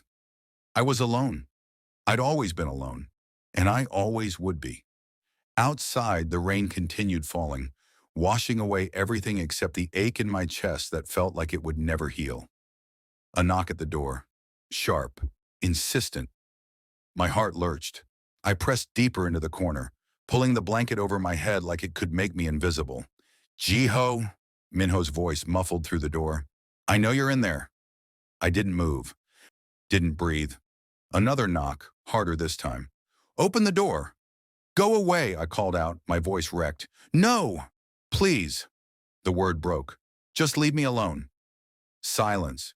For a moment I thought he'd actually gone, that he'd finally realized I wasn't worth the trouble. Then his voice came again, quieter but no less firm. I'm not leaving. I'll stand here all night if I have to. Your father is gone. Something heavy thudded against the door, his back sliding down it, settling on the other side. Haneul threw him out. Physically, it was impressive. Despite everything, a choked sound escaped me. Half laugh, half sob. Jiho. His voice was closer now, like he'd pressed his face against the door. Talk to me, please. There's nothing to talk about. That's not true. There's everything to talk about. A pause, Mayor. Starting with why you believed a single word that man said. Because he was right. I pressed my forehead against my knees. I am nobody. I don't have anything to offer you. You have everything to offer us, Minho said, his voice rough with emotion. You have yourself. That's all we've ever wanted. That's not enough. It is to us. His hand must have pressed against the door because I heard the flat thump of palm on wood. Why can't you see what we see when we look at you? Because I've spent 10 years being invisible, I whispered, being nobody. And I know what happens when people like me try to reach above where we belong. We get hurt, and we hurt the people who were stupid enough to care about us. So you're protecting us. His voice held something between anger and heartbreak. By leaving. Yes, that's the stupidest thing I've ever heard. The bluntness of it startled a sound out of me, something between a laugh and a gasp. You want to protect us? He continued. Then stay. Fight. Show our father and everyone else who thinks they can judge you that they're wrong. I can't. You can. His voice dropped, became almost pleading. Jiho, you're the bravest person I've ever met. You survived alone for a decade. You put yourself through school. You endured heats that would have broken most people. You walked away from suppressants even though you were terrified. Don't tell me you can't fight for this. That's different, I said weakly. How? Because those things were just me. Just my survival. This, my voice caught. This is your whole life. Your family. Your future.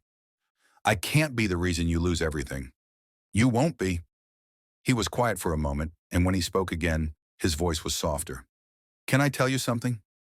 I didn't answer, but I listened. When we were children, he began, our father used to line us up every morning, inspect us, make sure we were perfect. Our clothes, our posture, our expressions. If anything was wrong, we'd be sent back to start over. My chest tightened. We learned early that love in our family was conditional. That approval had to be earned. That we only mattered if we were useful to the family legacy. His voice roughened. And then we caught your scent. And for the first time in our lives, something felt unconditional. Like we mattered just because we existed. Not because of what we could offer, but because of who we were. Tears burned down my cheeks. That's what you gave us, Jiho. That's what you offered. The feeling that we could be enough without being perfect. That we could be wanted without being useful. That we could be loved without being controlled. I'm not, my voice broke. I'm not strong enough to fight your father, your family, all the people who think I'm not good enough. You don't have to fight them alone, Minho said quietly. That's what we've been trying to tell you. We fight together, as a pack. The word hung between us, separated by wood and fear. Open the door, he said softly. Please, let me see you. My body moved before my mind could protest. I crawled across the floor, still wrapped in their blanket, and pressed my hand against the door, where I imagined his was on the other side. I'm scared, I whispered. I know. So am I. You? Terrified. His voice was raw with honesty. I'm scared you won't believe us, that you'll keep running, that we'll lose you before we ever really had you. My hand trembled against the door. What if I'm not what you think I am? What if I disappoint you? Impossible. You don't know that. I do. His voice was certain. Because I've seen you at your worst exhausted, in pain, convinced you're not enough, and I still can't imagine wanting anyone else. A sob escaped me. The door, Jiho, he said gently. Please. My hand moved to the lock, hesitated. Everything in me screamed to keep it closed, to stay safe behind these walls, to protect my heart from the inevitable moment when they realized their father was right. But Minho's voice echoed in my head. You're the bravest person I've ever met. And maybe walking away wasn't bravery. Maybe it was cowardice dressed up as protection. I unlocked the door. It opened slowly, and there he was, still in the same clothes from earlier, his hair damp from rain, his eyes red-rimmed like he'd been crying too. Hi, he said softly. Hi, I whispered back. He didn't move to come in, just sat there in the hallway, giving me space even though I could see the restraint it took. Your heat, he said quietly. How bad is it? Manageable. A lie, but a small one. It was bearable as long as I didn't move too much. His jaw tightened like he knew I wasn't telling the truth, but he didn't push. Can I come in? I nodded, backing away to give him room. He stepped inside and the space that had felt hollow moments ago suddenly felt full. His scent wrapped around me, cedar, strong and grounding, and my body responded immediately, the heat that had been simmering flaring back to life. I stumbled. Minho caught me, his arms wrapping around me as my legs gave out. I've got you. I can't do this, I gasped against his chest. The heat, it's worse now. Being near you makes it worse. Because your body recognizes us now, he murmured. Because it knows what it wants, and it's tired of being denied. I took more suppressants, I admitted, after I got home, but they're not working anymore. His whole body went rigid. How many? Enough. I couldn't meet his eyes. I thought if I could get through this heat alone, then I could think clearly, could make the right choice. Jiho, his voice was strained. You could seriously hurt yourself. Your body is already rejecting them. If you overload your system, then maybe that's what's supposed to happen, I said hollowly. Maybe I'm not meant to. He kissed me. It wasn't gentle, wasn't asking permission. It was desperate and claiming, and everything I'd been too afraid to want. His mouth moved against mine, swallowing my protests, his hand cradling the back of my head like I was something precious, something worth holding on to. I froze for half a heartbeat. Then I kissed him back. It was like breaking the surface after drowning, like oxygen after suffocation. His taste flooded my senses, cedar and something darker, something uniquely him, and my body responded with a wave of heat so intense I gasped against his mouth. He pulled back just enough to speak, his forehead pressed against mine. Don't you dare give up on yourself, on us, not when we've only just found you. Minho, we're not our father, he said fiercely. We're not the council. We're not anyone who's ever made you feel like you're not enough. We're just three alphas who caught your scent and knew. We knew. Tears streaked down my face. Knew what? That you were ours. His thumb brushed across my cheek. That we'd spend the rest of our lives proving it to you if we had to. That no opinion, no bloodline, no political alliance could ever matter more than this. I don't understand why. Because love doesn't need a reason, he interrupted. It just is. And we love you, Jiho. All three of us. Even if you can't see it yet, even if you can't believe it, we love you. The words broke something open inside me, something that had been locked away for so long I'd forgotten it existed. I'm going to ruin everything, I whispered. Then we'll build something new, he said simply. Something better. Something that's ours. Another wave of heat rolled through me, stronger this time. I gasped, clutching at his shirt. We need to get you back, Minho said, his voice tight with control. To the nest, where it's safe. I can't. You can. He lifted me effortlessly, blanket and all. And you will, because I'm not letting you go through this alone. Not again. Not ever. Your father said, my father is a bitter old man who thinks power is more important than happiness. Minho's eyes locked on mine as he carried me toward the door. I spent my whole life believing him, but then I met you, and I realized he was wrong about everything. He paused in the doorway, looking down at me. Choose us, Jiho. Not because you think you should, not because we're asking you to, but because somewhere deep down, you know this is right. What if I choose wrong? You won't. His voice was absolutely certain. Because choosing what your heart wants is never wrong. My heart. It had been beating erratically since the moment I met them, racing when they were close, aching when they were far, sinking with theirs in ways that terrified me. But maybe that was the point. Maybe my heart had known all along what my head was too afraid to accept. Okay, I whispered. He went still. Okay? Take me home. The words felt monumental, terrifying. Right. Take me back to the nest, Something in his expression cracked relief and joy, and gratitude all bleeding through. "Hold on," he murmured. Then he carried me out into the rain. A car waited at the curb, Haneul behind the wheel, Taemin in the passenger seat. Both of them turned when Minho opened the door, their eyes finding mine immediately. "He's coming home," Minho said quietly. Taemin's face transformed. "Jiho, I'm scared," I interrupted. "I'm terrified this is a mistake, that I'll disappoint you, that your father was right. But," I took a shaking breath, "but I'm more scared of spending the rest of my life wondering, what if?" Haneul's eyes glistened. "That's all we're asking, just a chance. One day at a time," Taemin added, reaching back to squeeze my hand, "until staying feels easier than leaving." Minho climbed in beside me, keeping me cradled against his chest as Haneul pulled into traffic. The ride back felt different this time. Not running away, not hiding, choosing. "Your father," I started. "We'll learn to accept it," Minho said firmly. "Or he won't. Either way, it doesn't change anything. But the pack.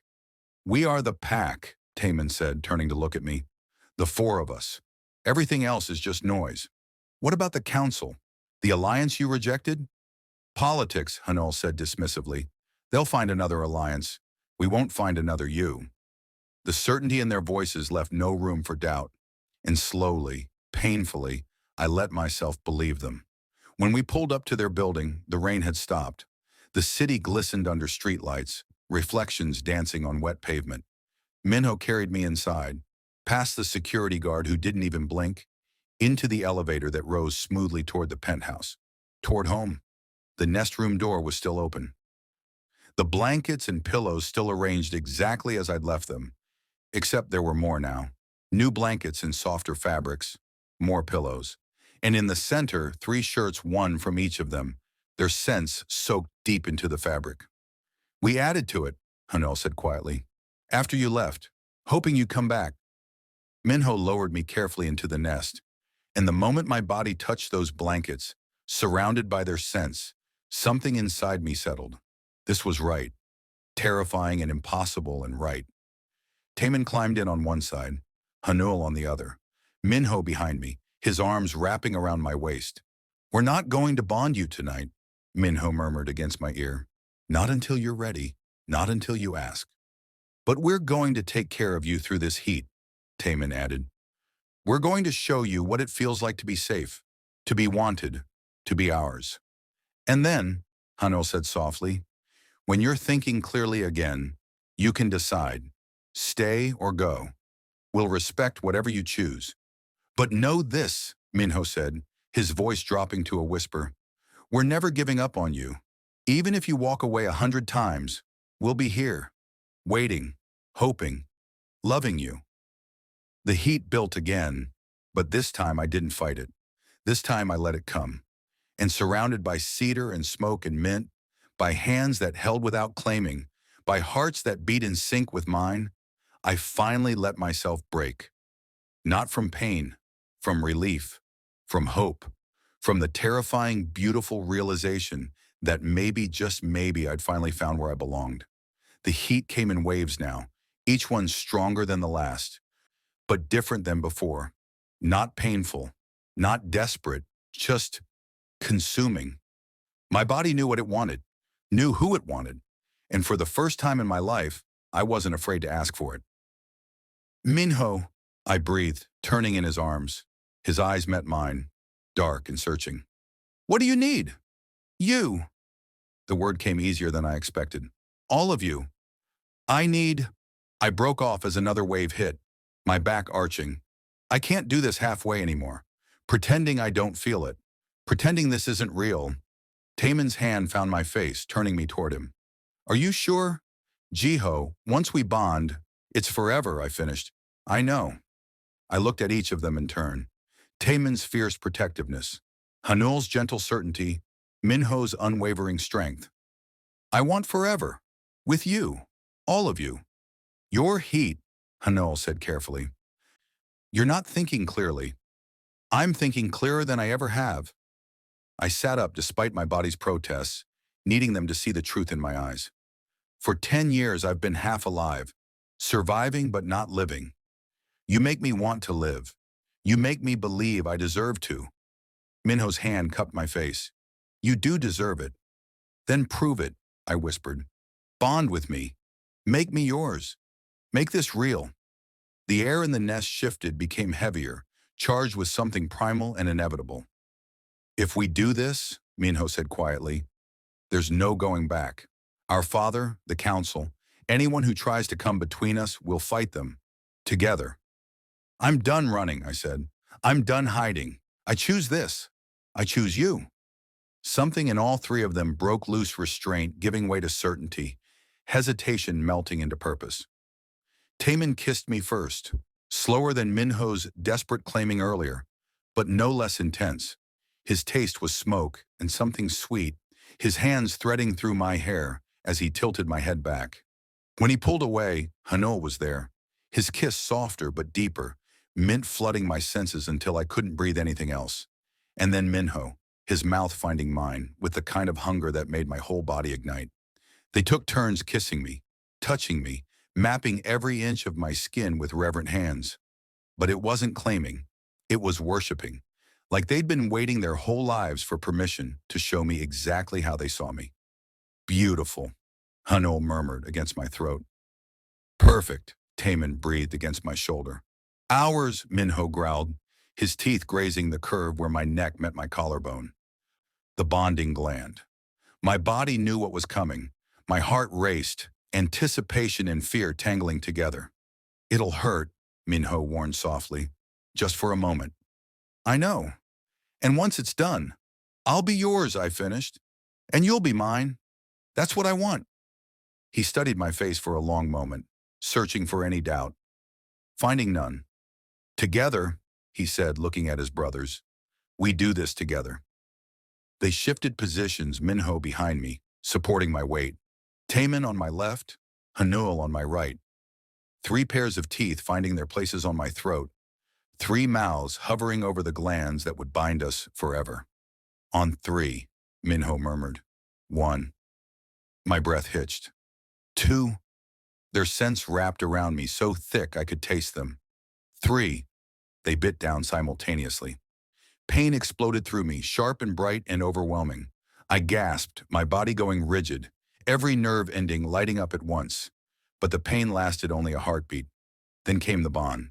It rushed through me like a flood, like coming home, like every missing piece of myself suddenly clicking into place. I felt them, not just their presence, but their emotions, their hearts, their souls connecting to mine through invisible threads that pulled taut and held.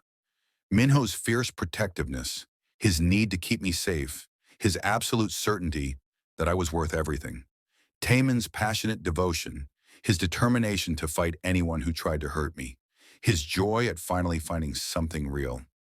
Haneul's gentle strength, his quiet belief in my worth, his promise to always be my calm in the storm. And underneath it all, one unified emotion that took my breath away. Love. Pure, unconditional, overwhelming love.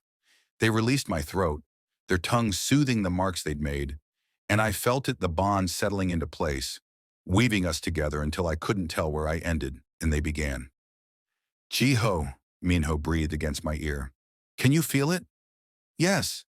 Tears streamed down my face. I feel everything. That's the bond, Haneul said softly, his hand finding mine. That's us, connected, forever. No one can break it now, Taemin added, his voice rough with emotion. No council, no father, no one. Another wave of heat crashed over me, but this time it was different, intense and overwhelming but not painful. My body knew what it needed now, knew what the bond was asking for. Completion. Please, I gasped.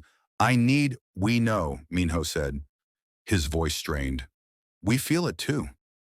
What followed was a blur of sensation and emotion, so intense I lost track of where one ended and another began.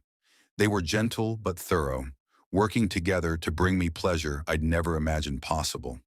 Every touch sent sparks through the bond, every kiss deepened the connection, every whispered word of praise made me feel more seen, more wanted, more loved than I'd ever been. Time lost meaning.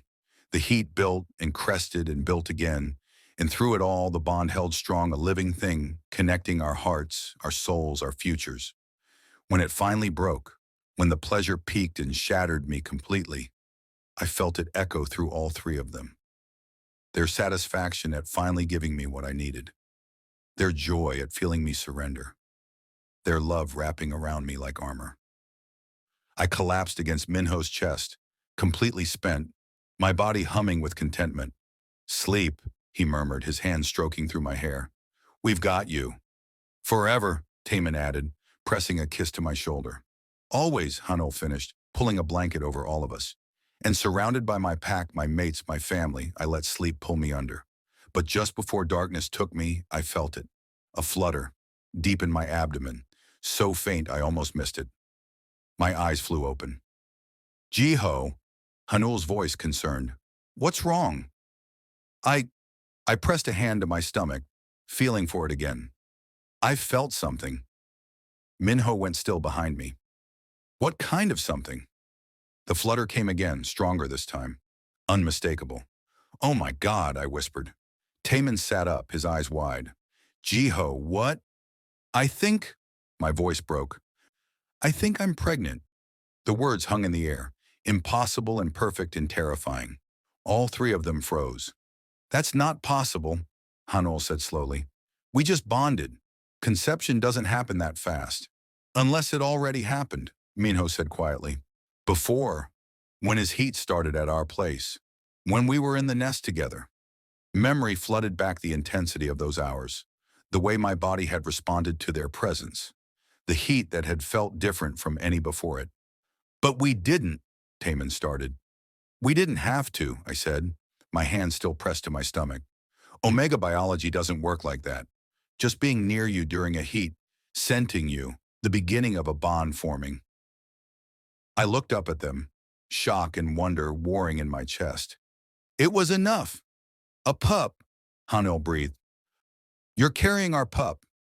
The reality of it crashed over me. I was pregnant, with their child. A child conceived before the bond was even complete, before I'd even accepted what we were to each other. "I don't," my voice shook. "I don't know how to do this. I don't know how to be a parent. I barely know how to take care of myself." "Then we'll learn together," Minho said firmly, his hand covering mine on my stomach. "All of us. But your father," panic rose in my throat. "When he finds out, he'll deal with it," Taemin said fiercely. "We're bonded now. You're carrying our pup. The council, our father, everyone who doubted us, they'll have to accept it. Or they won't," Haneul added, "and we'll build our own family, our own pack. Without them." I stared at them. At these three alphas who'd taken one look at me and decided I was worth keeping, who'd fought their father for me, who'd bonded with me despite every logical reason not to. And now we were having a child. "I'm scared," I admitted. "So are we," Minho said. "But we'll figure it out. Together." The flutter came again, stronger, more insistent. And suddenly I understood. This wasn't a mistake. This wasn't bad timing or poor planning. This was exactly what was supposed to happen. The bond. The pup. All of it. "Okay," I whispered. "Okay," Taemin repeated. "Okay." I smiled through tears. "Let's do this. Let's build a family." They pulled me closer, surrounding me with warmth and scent and love so fierce it took my breath away. "We're going to need a bigger nest," Haneul said, and despite everything, I laughed. "And baby books," Taemin added. "So many baby books." "And a plan," Minho said, "for when our father finds out." "He's going to lose his mind," I said. "Let him," Minho replied. "We have everything we need right here." I pressed my hand harder against my stomach, feeling that tiny flutter of life growing inside me. Our pup, created from a bond that shouldn't have been possible, from a connection that defied every rule and expectation. Perfect. My phone buzzed on the floor where I dropped it earlier. I reached for it with my free hand, expecting another missed call or ignored message. Instead, there was a new text from an unknown number. My blood ran cold as I read it. Unknown. "Congratulations on the bonding. I'm sure you'll be very happy. but you should know the council has called an emergency meeting. They're voting tomorrow on whether to recognize your bond as legitimate. If they vote no, they can force dissolution. You have 24 hours, make them count. The message ended with a single attachment, a photo of me walking out of their building earlier tonight, wrapped in their blanket, their scents still clinging to my skin. Someone had been watching, someone had been waiting, and now they were making their move. I looked up at my mates, at the three alphas who'd fought so hard to keep me, who'd bonded with me despite everything. Jiho? Minho's voice was tight. What is it? I turned the phone so they could see. The room went deadly silent. Then Taemin spoke, his voice cold as ice. They're coming for us. Let them come, Minho said, his arms tightening around me. We're not giving him up. And we're sure as hell not giving up our pup. But even as he said it, I felt the flutter again. Stronger this time, insistent, like the tiny life inside me knew what was coming. And I realized with crystal clarity this wasn't over. The real fight was just beginning. I pressed my hand to my stomach, feeling my mate's hands cover mine, feeling the bond pulse between us like a living heartbeat. Tomorrow the council would vote. Tomorrow they'd try to tear us apart. Tomorrow we'd have to prove that love was stronger than politics, that bonds couldn't be broken by votes, that our family, however unconventional, was worth fighting for. But tonight, we were together. Tonight, we were whole. Tonight, we were enough. The phone buzzed again. One more message. Unknown. See you tomorrow, Omega. Let's see if your alphas love you enough to lose everything. My breath caught, and in the silence that followed, with my hand pressed to my stomach and my mates wrapped around me, and the future hanging by a thread, I felt the flutter one more time. Stronger than before, like a promise, like a fight, like hope refusing to die. Thank you for watching this story to the end. If you enjoyed this story, you will surely love the next one. It's as crazier and more intriguing as can ever imagine. So do check it out. If that ending wrecked you, hit subscribe. The next chapter drops soon.